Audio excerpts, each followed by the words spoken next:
Comedian Tony Hinchcliffe stepped onto the stage. The energy at the Trump rally was electric. He was there to make people laugh. But his joke about Puerto Rico fell flat. Instead of laughter, there was outrage. Hinchcliffe compared the island to garbage. The backlash was immediate. Many were shocked and offended. Puerto Rico has a rich history and culture.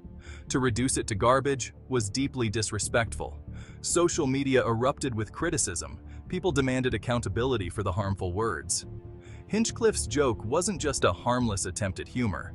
It tapped into existing prejudices and stereotypes.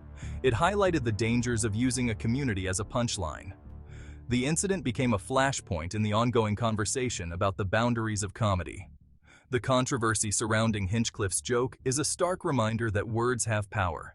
They can be used to uplift or to tear down. In this case, Hinchcliffe's words left a community feeling hurt and disrespected. While Hinchcliffe was making his controversial joke, Vice President Kamala Harris was painting a very different picture of Puerto Rico. She spoke about the island's resilience, its talent, and its importance to the nation. Her words were a stark contrast to Hinchcliffe's derogatory remarks. Harris's message resonated with many. It was a reminder that Puerto Rico is home to American citizens who deserve respect and support. Her words offered a vision of unity and progress, a far cry from the division and negativity espoused by Hinchcliffe. This contrast highlighted the power of language to shape perceptions. While Hinchcliffe's joke reinforced harmful stereotypes, Harris's words sought to uplift and empower. It was a clear example of how words can either perpetuate prejudice or promote understanding. The juxtaposition of these two perspectives underscored a fundamental question. What kind of America do we want to be? One that embraces diversity and celebrates its rich tapestry of cultures? Or one that resorts to cheap shots and harmful stereotypes? The backlash against Hinchcliffe's joke was swift and widespread. Celebrities and politicians alike condemned his words. Bad Bunny used his platform to denounce the joke. He shared Harris's campaign video, emphasizing positive contributions. Jennifer Lopez echoed these sentiments. She reposted the video with symbols of Puerto Rican pride. Her actions demonstrated the power of using one's platform. Even some Republicans distanced themselves from Hinchcliffe's remarks. Senator Rick Scott emphasized the contributions of Puerto Ricans. This bipartisan condemnation underscored the need to hold individuals accountable. The unified response sent a clear message. Hate speech has no place in society. In the face of mounting criticism, Hinchcliffe refused to back down. He defended his joke, claiming it was taken out of context. He argued that his critics lacked a sense of humor and were overreacting. This response only added fuel to the fire. Hinchcliffe's insistence that his joke was simply humor rang hollow for many. It ignored the very real pain and offense his words caused. By refusing to acknowledge the impact of his words, he further alienated those he had already offended.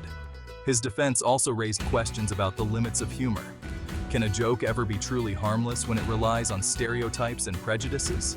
Is it possible to separate the intent of a joke from its impact? These were questions that Hinchcliffe seemed unwilling to engage with. Hinchcliffe's defiant stance highlighted the importance of listening to and learning from those who have been marginalized. By dismissing the concerns of those he offended, he missed an opportunity for growth and understanding. Section 5. Ocasio-Cortez weighs in, a call for accountability and respect, New York Congresswoman Alexandria. Ocasio-Cortez, known for her sharp critiques of social injustice, added her voice to the chorus of condemnation. She directly addressed Hinchcliffe's defense, arguing that his attempt at humor revealed a deeper prejudice. Ocasio-Cortez pointed out that Hinchcliffe's joke was not an isolated incident. It was part of a larger pattern of marginalizing and disrespecting communities of color. She called for accountability, not just for Hinchcliffe, but for all who perpetuate harmful stereotypes.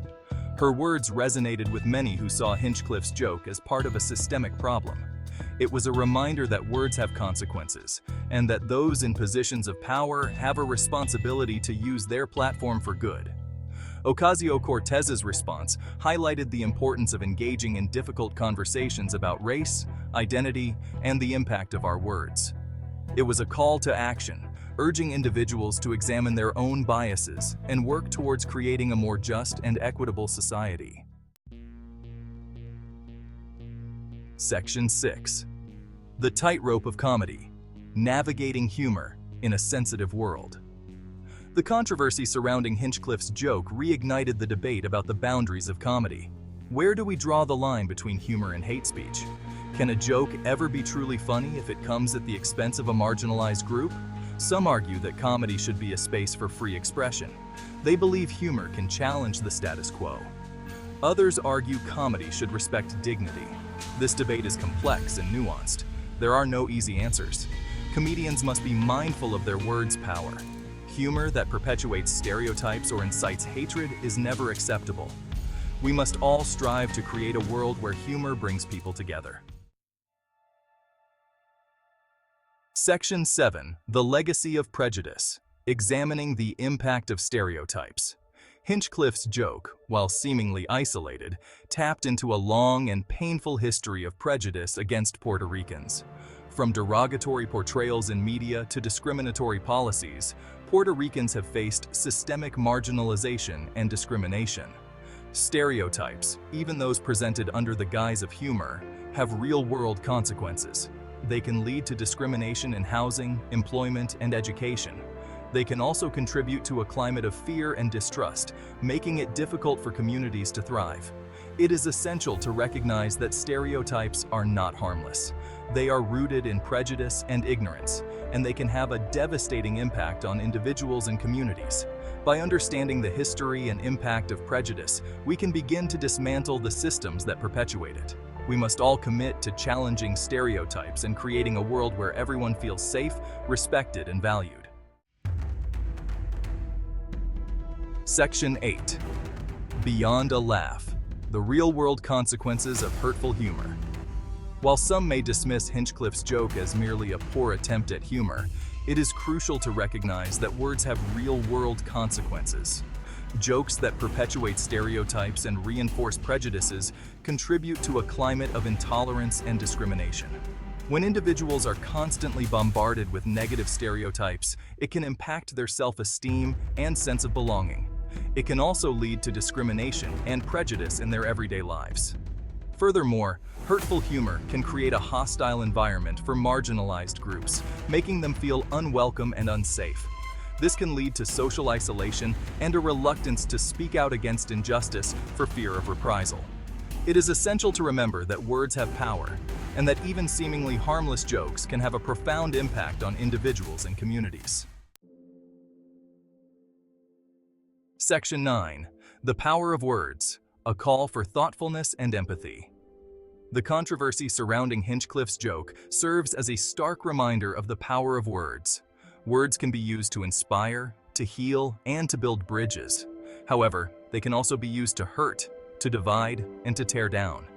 In an age of social media, where words can spread like wildfire, it is more important than ever to be mindful of the language we use. We must all strive to use our words to promote understanding, empathy, and respect. Before we speak or post online, we should ask ourselves, is what I am about to say true? Is it kind? Is it necessary? If the answer to any of these questions is no, then perhaps it is best to remain silent. Let us all commit to using our words to create a world where everyone feels valued, respected, and heard. Section 10. Finding the balance: embracing humor while upholding respect. Humor is an essential part of the human experience. It can bring people together, provide relief from stress, and help us cope with difficult situations. However, it is crucial to remember that humor should never come at the expense of others' dignity and respect.